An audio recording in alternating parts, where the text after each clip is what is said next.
everyone. We are so excited to be back once again to get together and talk about real woman issues that concern friends, wives, mothers, educators, and entrepreneurs. I cannot wait to start the show, so let's get going.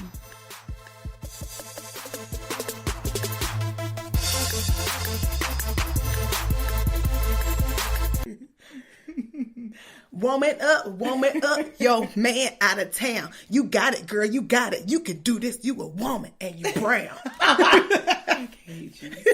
I'm trying to be like Issa. I Shout love out to Issa. He in the hurricane. Okay, I was about to freestyle. You about to tell your whole life story through raps. In 2 minutes. I appreciate that. We are back. We're back, and this is the spotlight. Oh, surprise! Spotlight. Ooh. Light. I just clapped. Flashing. Sorry, world famous. Spotlight. We haven't seen each other in so long. I mean, like, we have seen each other. Yeah. But we haven't seen each other with Mona Lisa. No, Mona Lisa didn't come play with us. Okay, so, what's our spotlight about again? A lot of stuff, girl. A spotlight, isn't that only like... Okay, so our spotlight is about, this is our continuation. Yes. Of the 9 things that bad friends are. I know. And okay. 9 signs you don't have quality friendships and how to fix the problem. So last time we talked about the first 3. We'll review right quick, which was you're always doing the initiation. Mm-hmm. And you feel like your friendship is an emotional roller coaster. And finally, your friends, quote, end quote, only reach out when they need something. And we went into a very deep dialogue about each of those. Mm-hmm. I played the devil's advocate. I could recognize situations where I could identify with some of them where I was that friend doing that sometimes. And you know, you act like you were the perfect angel, like you don't ever do any of those. But are you talking to me? My imaginary friend sitting across from us. So I didn't pretend. I just saw it from a different point of view. You did, and it's fine. Well, the next one I think is one that disclaimer. I do. Don't forget what we said, ladies and gentlemen. Mm-hmm. This don't go. I hope you're not feeling like, oh no, none of my friends are my friend for real. Because all of us fall into some of these from time to time. So yeah, we're not trying to depress you or make you like cut up your friend list and start over. Like this although is just... my sister-in-law, Angel, shout out girl. Hey, we miss you. She said, oh my gosh, your first 3 already let me know. Oh. She texted me and she was like, it's your first 3 kind of have shown me who I need to clean out of my life. So she's purging. Okay. So it's working. It's helping some people. Well, I hope that Angel's friends, sorry if she shared this podcast and you now are blocked. I don't know. Right. Or just try to fix it. If that is something you can get better. Something you can address and say, look, I feel like I've been this way. Do you feel like that with me? Or I feel like you are this way. Right. And but you know what? Before we go into that, I don't necessarily like when people say, did I do something wrong to me? What do you mean? Pray tell. Please elaborate. Okay, like you've been super busy, right? Mm-hmm. So much going on. Mm-hmm. If I were to text you and say, hey, what's going on? Did I do anything wrong? Oh. Like I get those and it makes me cringe because then I'm like, you're turning the entire thing to make it about you. Girl. And it has nothing to do with you. It could just be that I'm very, very busy. I need everybody to read the 4 Agreements. It is amazing. It really is life-changing. Like, you know how Oprah always talks about these books that change her life and people, I think actually someone shared, I can't remember the celebrity, but they shared it and said that it changed his life. It was a male. I do remember that much. Mm-hmm. But anyway, the 4 Agreements is super life-changing because it's speaking about egos and how we make things about us all the time. Right. Did we share the 4 Agreements when we talked about ego? That was a different book? I think... Maybe we did. Our spotlight on ego. We shared what the 4 Agreements were. Yes. So if you... It's coming up again, ladies and gentlemen. If you have not picked up the 4 Agreements, it's a very quick read. Like, I think my husband read it in one sitting waiting for the airplane to come. You know, so smart like me, and we like to read very, very fast. Y'all already know I can't stand them. So remember we said that, you know, don't just look for if your friends are like meeting one of these. Right. Wait till we're done with the whole list. And if you have one that is, oh my gosh, if you have one that is about 8 out of 9, we need it for real. Or 9 out of 9. Whew. Yeah. Well, okay, so let's go on to number 4. All right, number 4. Done with the disclaimers. Don't go to your delete list yet. So number 4 is you are constantly making excuses for them. Oh, that's just so and so. Do you ever say that? No. Okay. I'm real with it. I'm like, nah, they have for crazy. No, I'm just kidding. So it says if you find yourself constantly rationalizing behavior that hurt your feelings or negatively affected you, it may be time to really evaluate if this is the person you want in your life and who values you in the same way you value them. So I know, I mean, this may be not now. I think my perspective and how I handle people have changed since I've realized that.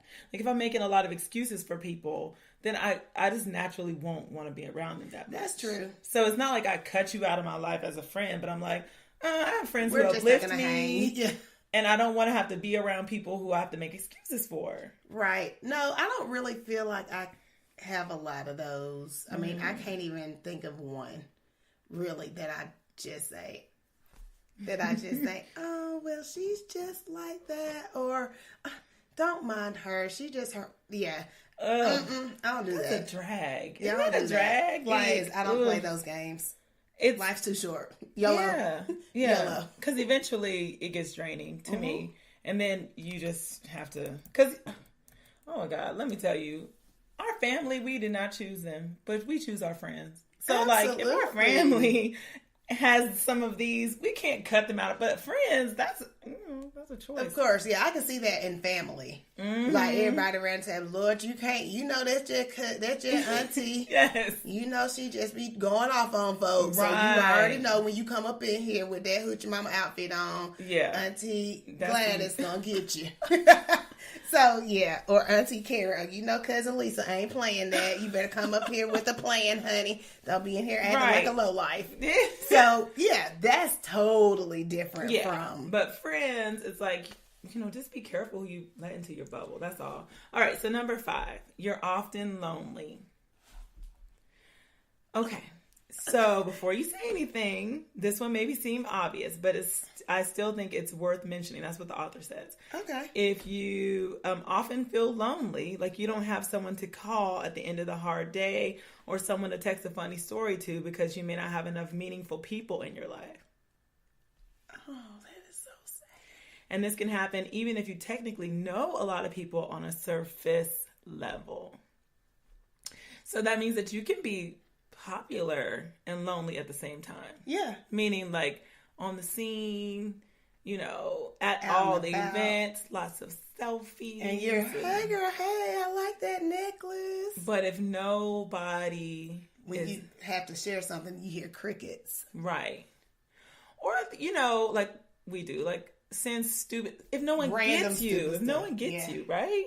Because I think that's a good definition of a friend. Like if they get you and understand kind of like the joke that you said is going to be funny. Like they're going to laugh at this or they may not and they'll roll their eye. You know what I mean? Like just having that is kind of cool. That type of connection. Yeah. Like when I sent you that Lisa Simpson that was the bomb. GIF. I loved it. Gyrating. It was perfect. I knew you would love it. And I laughed out loud. I was like, she has to get this. I mean, has anyone ever like, and the word is GIF. Did you know that? It's not GIF, it's GIF. Yeah, I knew that. So you've been saying GIF for several years. I say GIF anyway. That's one of the things I refuse to change. Just like maize. Or maize. Whatever way you want to say it. Yeah, clearly you're the one that said maize. I was like, maize? What you trying maize to eat? Maize means corn in I was Espanol. the one that just taught you that. Girl, no. I did. Girl, please don't come with I've been speaking Spanish since I was out of the womb in You are not Zakia. Khalifa. You are not Zakia. She knows real Spanish. And Portuguese. Yeah. She knows Portuguese probably better than Spanish. She's amazing. Hey, Zakia, girl. We miss you. We have one more. So actually, has anyone ever searched through their GIFs in order to find like the one that's perfect for the friend that's receiving it? Yes. Like I only did Beyonce GIFs on her birthday. Like that was the only GIF. I can't stop saying it. What is wrong with you? I only sent Beyonce gifts on her birthday. He said GIF. GIF. We have to say GIF like from now on. From France. GIF. Okay, I digress. So, number 6. You feel like your friends are unreliable. Let's let that digest for a minute. Let us ponder upon that and do a little searching, a little soul stirring going on, or no? Okay. Well, I can say. Go ahead. I felt unreliable this week to a friend, and I felt so bad because the message literally said, "You really are the light, and I need to talk to you."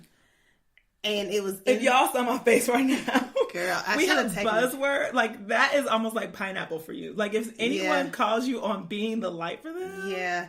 And I felt so convicted, and I felt so happy that she felt that way. But you know, my light's been dim all weekend. So crazy. So I felt like I was unreliable today. But thankfully, I know that person's heart. Right. And thank you, Lord. She texted me today. But as soon as I saw the text, I just immediately called. I didn't even read the text because I was like, I said... You know, because I kept trying to wait, because me and that friend can talk for hours. Which I have, yeah. You know, we have a lot of friends that we can talk for hours and hours. Is it you? The talker? You're so wrong. No, it's not me. Okay. So I felt like I was unreliable because I felt like she needed me so badly. Yeah. However, today, like I said, when I saw her text, I was like, oh, Lord. I said, I don't care, because I kept waiting for a big block of time, and I don't ever have a big block of time. I know that. Yeah, I know that feeling. So I was like, you know what? I don't care if it's 5 to 7 minutes. We're going to talk for these 7 minutes, and it's going to be a meaningful conversation. We're going to talk about some real good stuff. Right. And we did. And it was so good. And we ended the conversation with, I love you. And she never brought up the fact that I didn't call her back that day. But my light's been a little dim. I've been trying to keep it on, honey, but it went down that day. So again, there are circumstances in which people, there are seasons, you know, where your friends may or may not be reliable at that particular time. Right. When they're going through some things. And it says here, if you don't feel as though you have anyone in your life that you can count on, it's likely a sign you're in need of more true friends. Because, I mean, yeah, that's kind of... We all need somebody to lean on. I just might. You better not edit this out. I will. Have a problem that you'll understand. Yeah. Mona Lisa is disgusted right now. Please sing with me. She continues, no, I'm not joining in because I'm not a singer. So if you feel like your friends are unreliable, and there's this thing that Alicia and Amy, we say, like, we need friends like us. So, like, I know that you too. Like, I know that there's certain people that if I call and I say, like, white flag, like, man down, that they will drop everything. Like, I remember, like, I'm telling all her business, but one of the friends that was aforementioned, texted me and said, we just broke up. Like, she just broken up with her boyfriend. And I fell out my bed and was like, had my clothes, getting them on. I was like, I gotta go. She's just broke up. and World Famous was like, all right. Like, I was just, because he knows that certain life situations, there are friends who are just gonna drop everything and be there. You know what I mean? It doesn't gotta be like